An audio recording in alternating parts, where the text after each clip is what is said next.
Hey Emily. Hey, how are you? Yeah, good, thank you. How's your day going? Yeah, good. Busy, but good. Yeah, been up to. Well, been doing quite a lot recently. So there's a couple of projects that are kind of kicking off within my department and also, just completing general admin tasks. There's a lot of recruitment going on at the moment that I support with as well. So Okay. yeah, just Sounds busy all busy. around really. Yeah. What Loads about of you? different things. Yeah, busy. I was at uni last week, which I think coming back from uni always makes everything really busy. Yeah. But yeah, So are you at uni a lot? So do you do kind of like a week on, week off, or are you employer based and go to uni once a so week?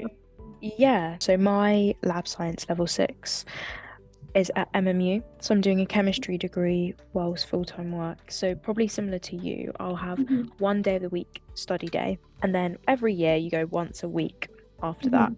mhm. So it's kind of, people are always confused by that. How does it kind of work? So all the chemistry is online, and what uni actually is the lectures, recordings, live sessions, everything you would usually do if you're a full-time student.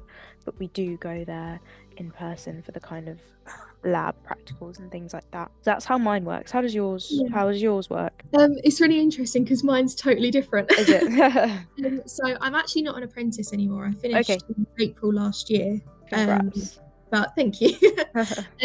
But basically, how mine worked was that it wasn't actually a degree apprenticeship. So it was for a CIPD qualification, HR Nice. business support. Yeah, And it was actually equivalent to two extra A levels. So rather than the degree. yeah. So mine was solely online. So I was Okay. in my office, with my employer 5 days a week. How did you Um, find that? I found it good. I mean, as a business, we have quite a hybrid approach from working from home and Okay, being in the office. So, I nice. didn't find it too bad at all, really. It was just obviously managing that time, being at home, being able to do my studies kind of without interruptions, and Yeah, also having that kind of site presence in the yeah. office as well, and kind of meeting people. So how long did that apprenticeship take you? So it was essentially an 18-month contract that I got. So I had 18 months to complete it, but I actually completed mine in 12 months. Oh And I think wow, that's amazing. yeah. My course is 4 years total. Mhm, So as far as I'm aware, we kind of do a final project similar to you. mhm, Final mhm, project, workplace project, what have you delivered in the workplace is really, really mhm. important, as well as for the degree part, exams, dissertation, things like that, for more the kind of chemistry academic side. Yeah. An interesting one that people ask a lot is, what do you actually do? What's Mhm, being a scientist actually like? mhm, Is it like what you learn in your GCSEs, A levels, etc.? And what's really interesting is it is quite different. mhm, I'd say it's all a kind of foundation layer of knowledge that you do in GCSEs and A levels, but science mhm. is so much more interesting than that. What I do for a job now, I didn't even know it existed, and didn't even know that you could, impact patients in a different way. I just sort of thought, Mhm, doctors, nurses, all those kind of healthcare related jobs, which are amazing and I absolutely mhm, love.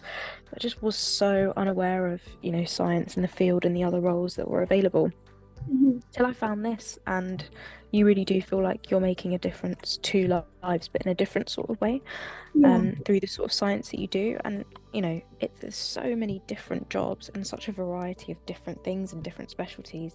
I've been here for 2.5 years and I'm still discovering them. Once you get this job, you put loads of skills into practice, you can explore loads of different functions, get loads of different experience. And yeah, I mean, people develop and try different things at all different stages of their career. So Mhm. just because an apprenticeship seems specific, I wouldn't say that that should put you off. I think the thing that really helped me was, coming into the office. I'd never been in an office environment before, and just knowing that you're there for a reason. Like these Yeah, employers believe in you, and they want you to do well, and they want you to succeed. I And I like think that. that's definitely the driving force for me personally when I was doing my apprenticeship is that, when I did feel overwhelmed, when I did feel a little bit like didn't know what I was quite doing, didn't know whether I was going to carry on with it, or, had these kind of doubts, just sitting down and having that conversation with my line manager and having that conversation with my team and just being reassured that, I'm here for a reason, I'm here for a purpose, I'm going to learn, I'm going to, pick up the skills as I go along. And that is what apprentices are. They are people that pick up the skills and they are people that learn. And you're not expected to know everything at once as well. Yeah.